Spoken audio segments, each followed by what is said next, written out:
Hello बच्चों, कैसे हो? I am hoping that you are all fit and fine. Today we are starting our new chapter, kingdoms, kings and an early Republic.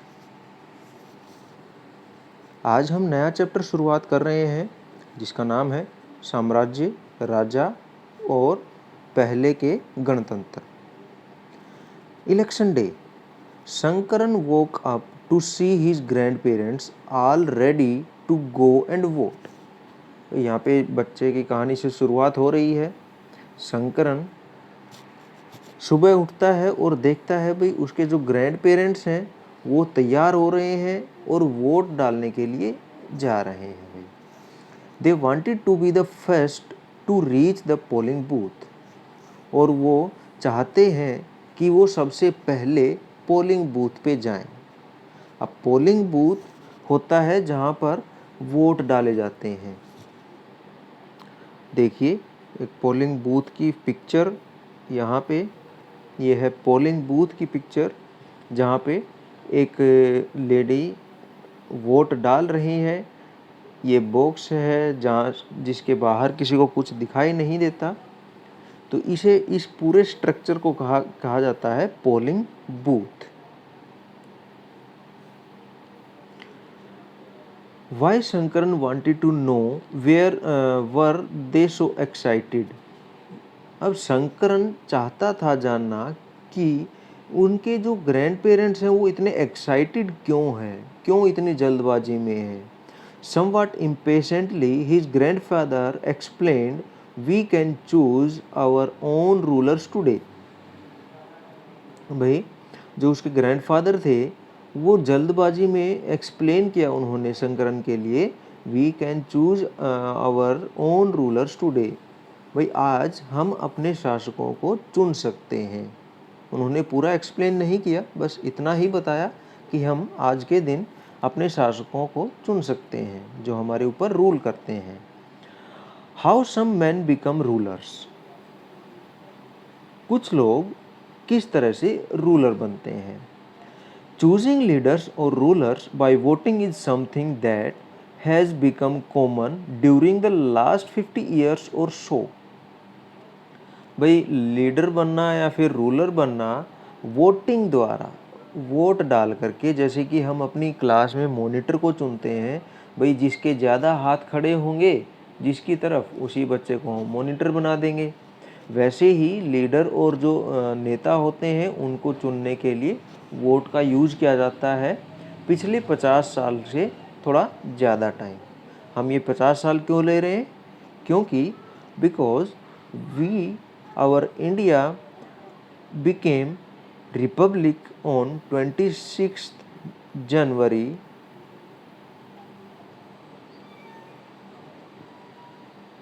1950.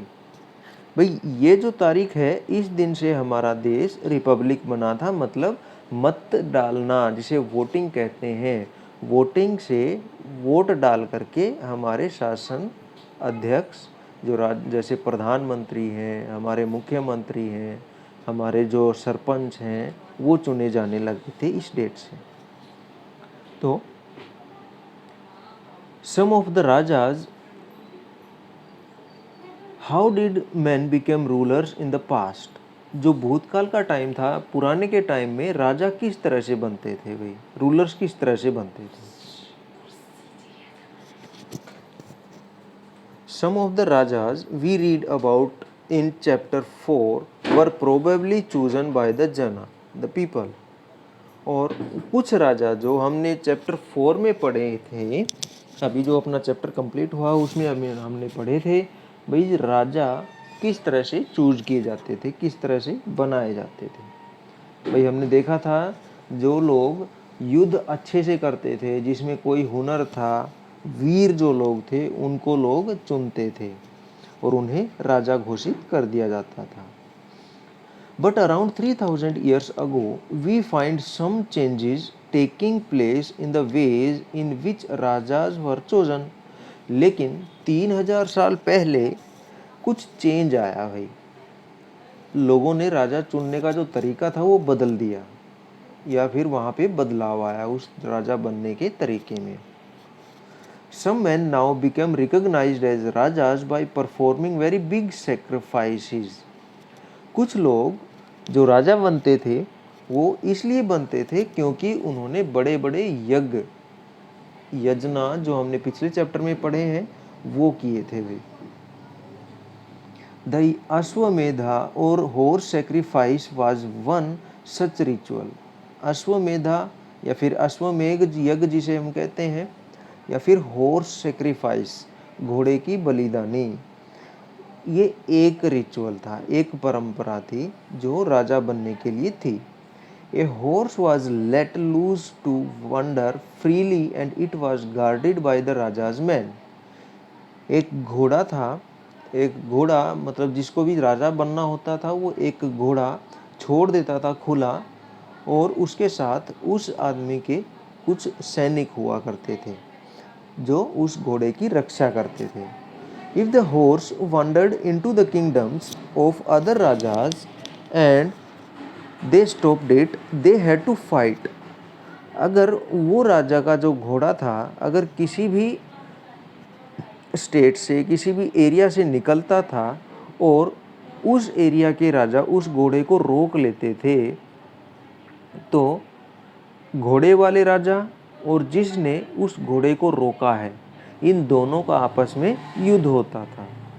If they allowed the horse to pass, it meant that they accepted that the Raja who wanted to perform the sacrifice was stronger than them.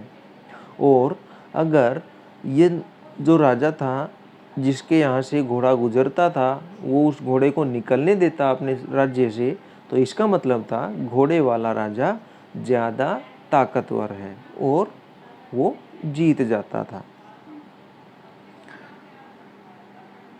These rajas were then invited to the sacrifice, which was performed by specially trained priests who were rewarded with gifts.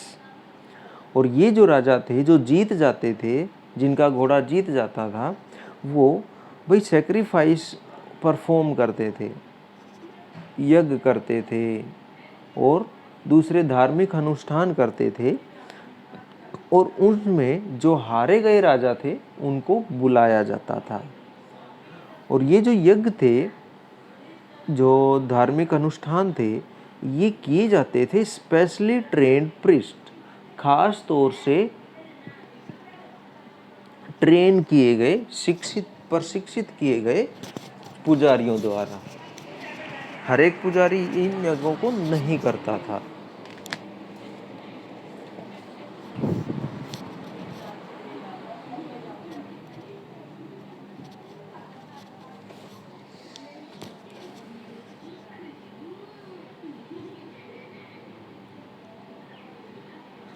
जिनको who were rewarded with gifts, जिनको gift भी दिए जाते थे, उपहार भी दिए जाते थे।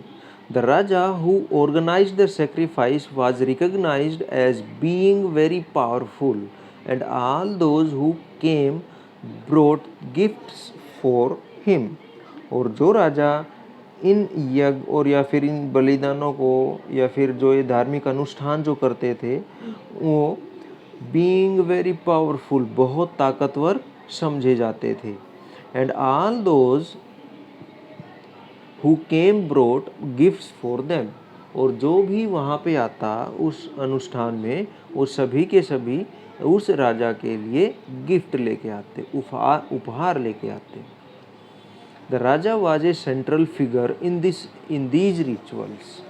और ये जो रिचुअल थे, जो भी अनुष्ठान थे, यज्ञ थे, जो भी वो करवाते थे राजा, उनमें वो जो यज्ञ करवाने वाला जो राजा था वो मुख्य होता था, जिसे हम कहते हैं मुख्य अतिथि जिसे हम कहते हैं, या मुख्य व्यक्ति जिसे हम कहते हैं, प्रधान जिसे हम कहते हैं, वो ये राजा होता था। वो ही often had a special seat, उसकी एक खास सीट होती थी, बैठने की जगह होती थी। ए थ्रोन, एक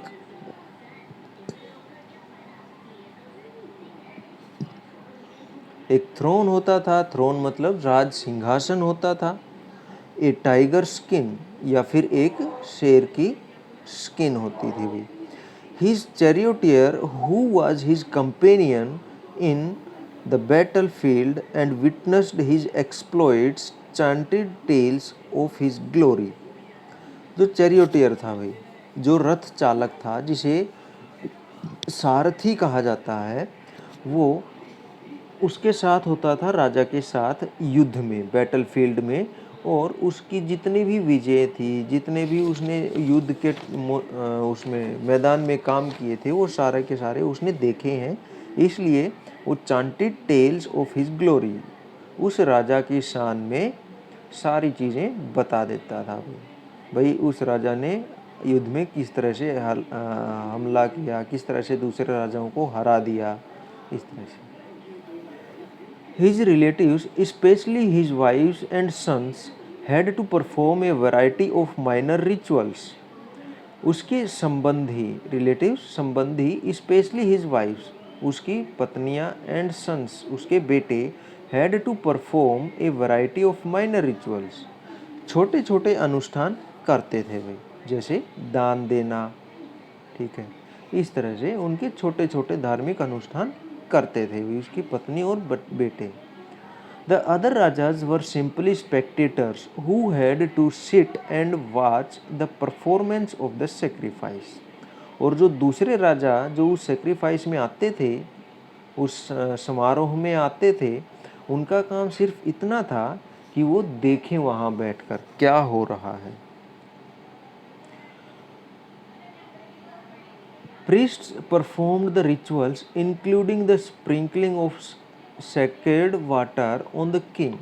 और जो प्रिस्ट थे, जो पुजारी थे, वो उन रिचुअल्स को पूरा करते थे, उन अनुष्ठानों को पूरा करते थे, समारोह को पूरा करते थे, और उसके साथ साथ पवित्र पानी, सैक्रेड वाटर, पवित्र पानी उस राजा के ऊपर छिड़कते थे।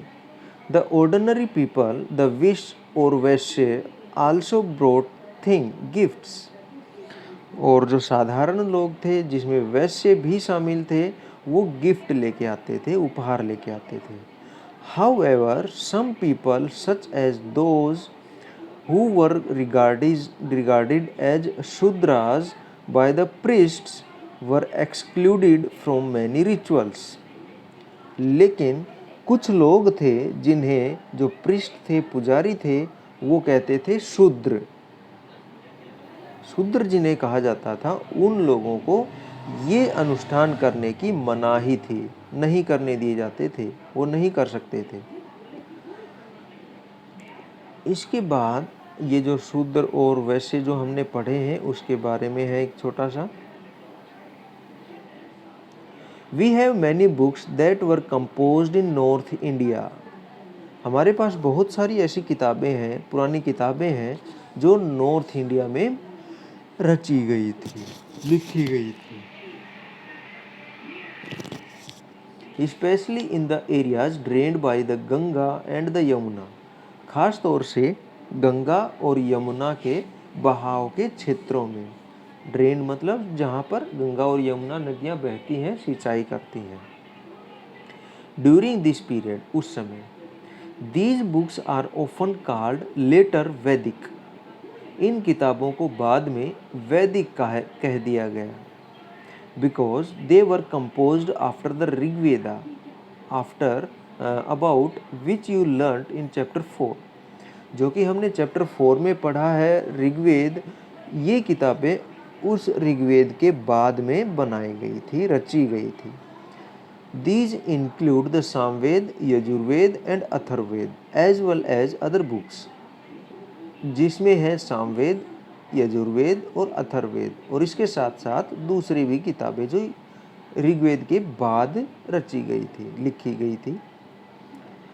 These were composed by priests and described how rituals were to be performed. और ये कंपोज की गई थी, बनाई गई थी, रची गई थी प्रिस्ट के द्वारा, उन पुजारियों के द्वारा। And described how rituals were to be performed, और किस तरह से रिचुअल, जो अनुष्ठान है, समारोह है, वो किस तरह से पूरे किए जाएं, ये लिखा था उन किताबों में। They also contained rules about society, और उनमें सोसाइटी में जो रूल्स होने चाहिए, एक अच्छी सोसाइटी के लिए जो रूल्स होने चाहिए वो भी उसमें लिखे गए थे। There were several different groups in society at this time. उस समय समाज में बहुत सारे ग्रुप्स थे, जैसे कि प्रीस्ट्स एंड वॉरियर्स, जैसे कि पुजारी और सैनिक योद्धा।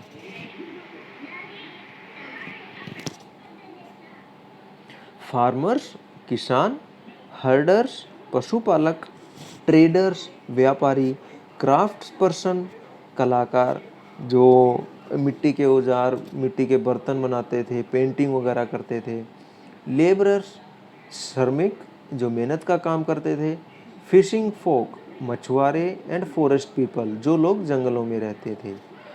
सम priest and warriors were rich as were some farmers and traders. जैसे कि कुछ व्यापारी और किसान होते थे, उसी तरह कुछ जो प्रीस्ट थे, पुजारी थे, और वॉरियर्स योद्धा थे, सैनिक थे, वो भी अमीर थे। Others including many herders, craft person, labourers, fishing folk and hunters and gatherers were poor. और जो बच गए वो सारे के सारे लगभग पुअर थे, गरीब थे। The priest divided people into 4 groups. और जो पुजारी थे उन्होंने इन लोगों को 4 ग्रुप में बांट रखा था, मतलब पूरे समाज को 4 हिस्सों में बांट रखा था, कॉल्ड वर्णाज, और जिनका नाम दिया गया वर्ण, VARNAS, varnas. According to them each varna had a different set of function. और उनके अनुसार हर एक वर्ण जो था उनका अलग अलग काम था। The priest divided the first varna was that of the Brahmin. पहला जो वर्ण था वो ब्राह्मणों का था। Brahmins were expected to study and teach the Vedas. उनसे आशा की जाती थी कि वो वेदों को पढ़ाएंगे और पढ़ेंगे। परफॉर्म सेक्रीफाइस, धार्मिक अनुष्ठान करेंगे, एंड रिसीव गिफ्ट्स, और गिफ्ट प्राप्त करेंगे, उपहार प्राप्त करेंगे। The first in the second place were the rulers. दूसरे नंबर पे जो थे वो थे रूलर्स, जिन्हें हम राजा कहते हैं। आल्सो नोन एज क्षत्रियाज, जिन्हें क्षत्रिय कहा गया है। They were expected to fight battles and protect people. और उनसे आशा की जाती थी कि वो युद्ध लड़ेंगे और लोगों की प्रोटेक्शन करेंगे, रक्षा करेंगे। थर्ड वर द विश और द वैश्याज। और तीसरे नंबर पे थे विश या फिर वैश्य। They were expected to be farmers. उनसे आशा की जाती थी कि वो होंगे किसान, हर्डर्स पशुपालक, एंड ट्रेडर्स व्यापारी। Both the kshatriyas and the vaishyas could perform sacrifice. क्षत्रिय और वैश्य ब्राह्मणों के साथ साथ ये दोनों वर्ण भी अनुष्ठान कर सकते थे। Last were the Shudras.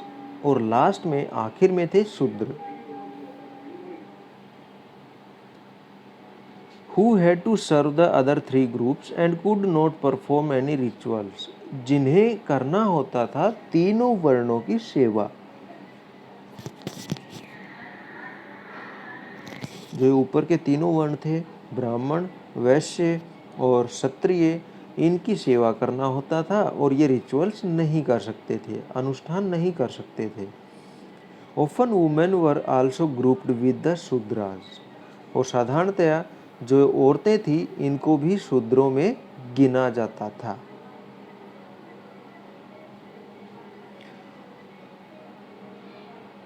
Both women and shudras were not allowed to study the Vedas. जो औरतें थी और शूद्र थे, इन दोनों को वेद पढ़ने की मनाही थी, नहीं पढ़ सकते थे, अधिकार नहीं दिया गया था उनको। The priest also said that these groups were decided on the basis of birth. जो पुजारी थे उनके अनुसार उनका कहना था ये जो वर्ण थे ये जन्म के आधार पर निश्चित किए गए हैं। For example, if one's father and mother were Brahmins, one would automatically become a Brahmin. वो कहते थे कि भाई अगर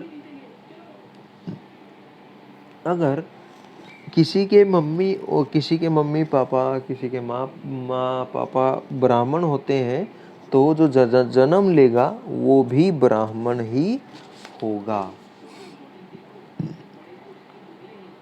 ऑटोमेटिकली, उसे किसी की प्रूफ की जरूरत नहीं है, वो अपने आप ब्राह्मण होगा। एंड सो ऑन, और इसी तरह भाई जो क्षत्रियों के घर में पैदा होंगे वो क्षत्रिय होंगे, जो वैश्य के घर में पैदा होंगे वो वैश्य होंगे, और जो शूद्रों के घर में पैदा होंगे वो शूद्र होंगे। Later they classified some people as untouchable, और बाद में कुछ लोगों को उन्होंने अनटचेबल घोषित कर दिया, जिनको छुआ नहीं जा सकता, अछूत जिसे हम कहते हैं। These included some craft person, hunters and gatherers, और इनमें कौन कौन थे?